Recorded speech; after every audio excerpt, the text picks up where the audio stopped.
welcome to my channel. I'm super excited that you guys are here. Today's video is going to be what were my stats basically for getting into PA school.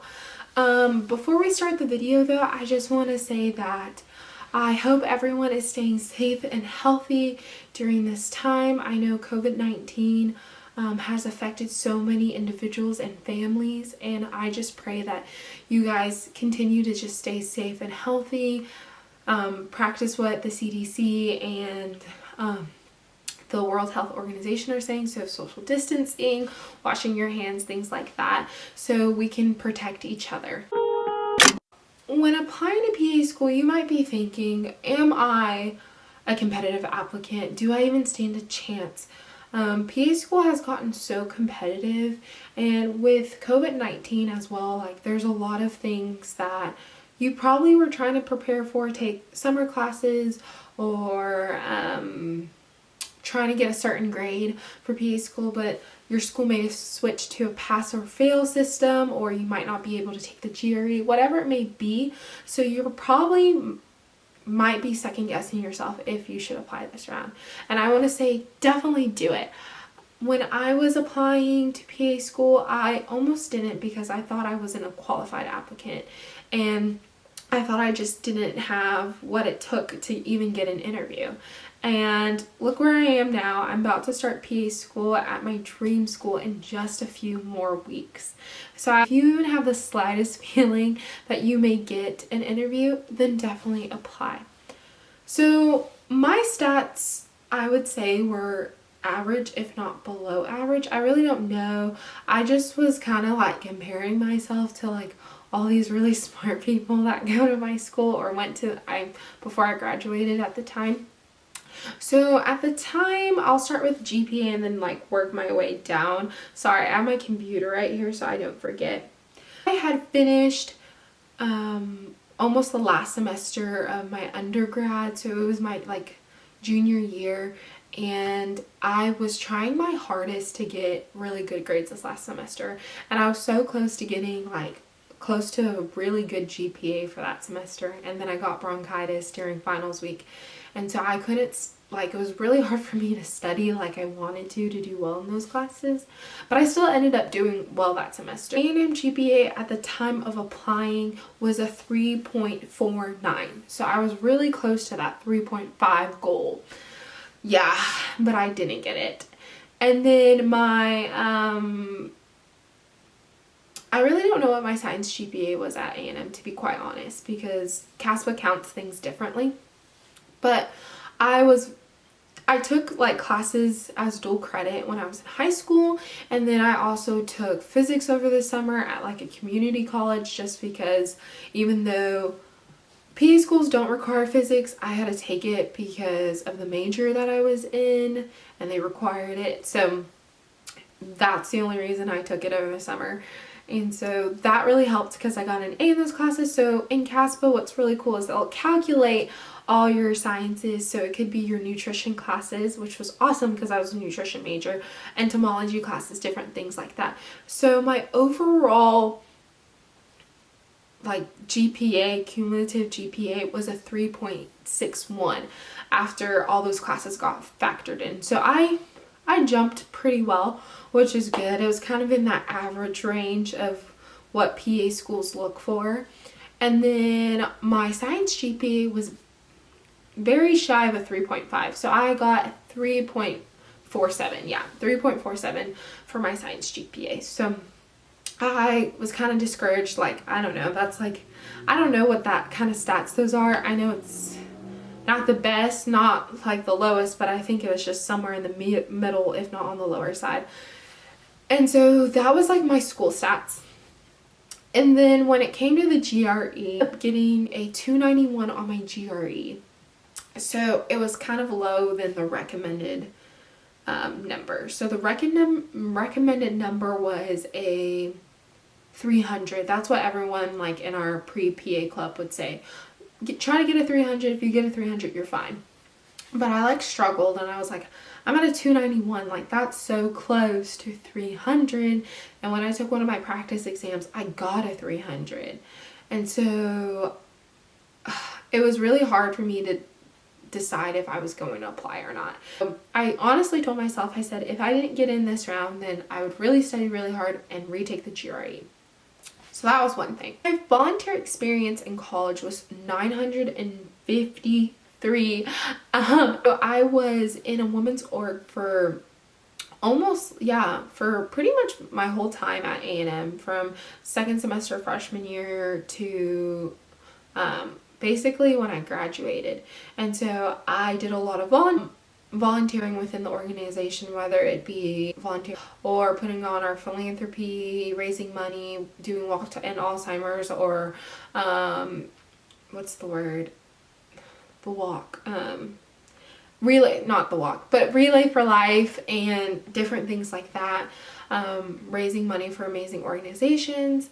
I was also in FAPA, which was a pre-PA club at A&M, and so through that I was able to do volunteer at a nursing home and the memory clinic, and the memory unit. So with the patients that had dementia, I got to volunteer there. Also food pantries through that organization and different things like that as well. And that was kind of like what I did at A&M. I also was a small group leader for my church for freshmen and sophomore girls.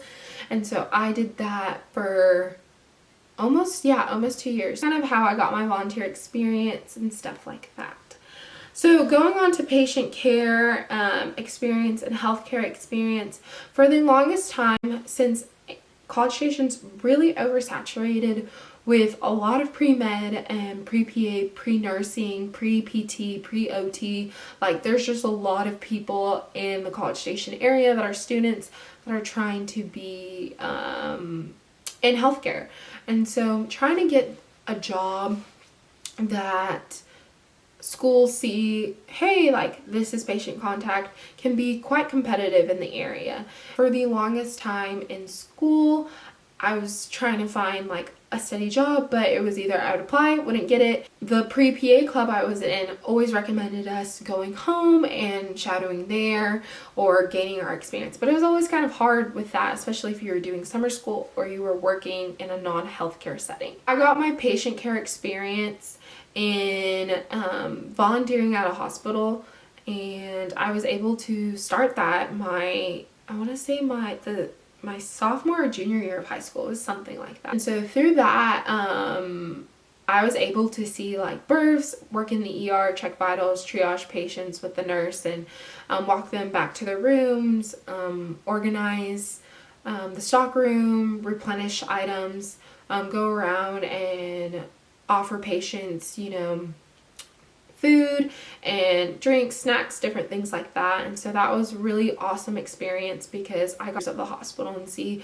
how they all work as a team to provide patients the best care as possible. So it was great, from working in L&D to the dietitian side of things, to materials and management, to the front desk and different things like that. So I got some healthcare experience and patient contact experience with that. I also volunteered at a local clinic. You get to work with like the faculty of the A&M Med School, and that was where I got, I want to say, like really good hands-on experience, because I was the one walking the patients, asking for their history. I was the one taking their vitals and different things like that, and giving that information to the MAs to put in. And I'm trying to think of all the healthcare, because patient care, because some of it was like more like paperwork, not really patient care, and some of it was vice versa. But then the main way I got my patient care experience was through scribing. And so I was very fortunate to get a scribing job the semester right before I was supposed to apply for PA school. Like I said earlier, College Station's super saturated, and so with pre-med healthcare individuals wanting to be in healthcare, so it's kind of hard to get a job. So I found a job about 35 to 45 minutes away, and I absolutely loved that job. It was great. I got to work in a rural community and rural medicine and just see, it was awesome to just work with the different providers and the different specialties, from family medicine to pediatrics to internal medicine. And so it was really cool, and I just love all the nurses and physicians that really helped me, as well as like the NPs and PAs that I got to talk to during my time there. It was awesome because scribing really just helps you learn, like, it really helps you learn different conditions and how to treat them and what medications may be more effective, and every patient is different. So some patients may respond to this specific therapy, but the next patient might not. And so it's trying to figure out what benefits your patient the best, and I really liked that.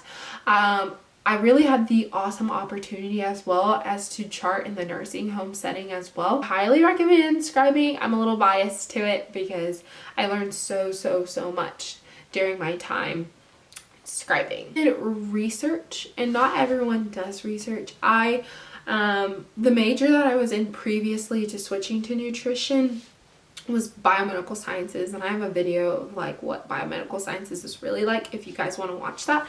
But at the program at A&M, they have this awesome research biomedical sciences research certificate that you can obtain, and through that you get to work with this amazing smart, brilliant, like, he's so smart professor.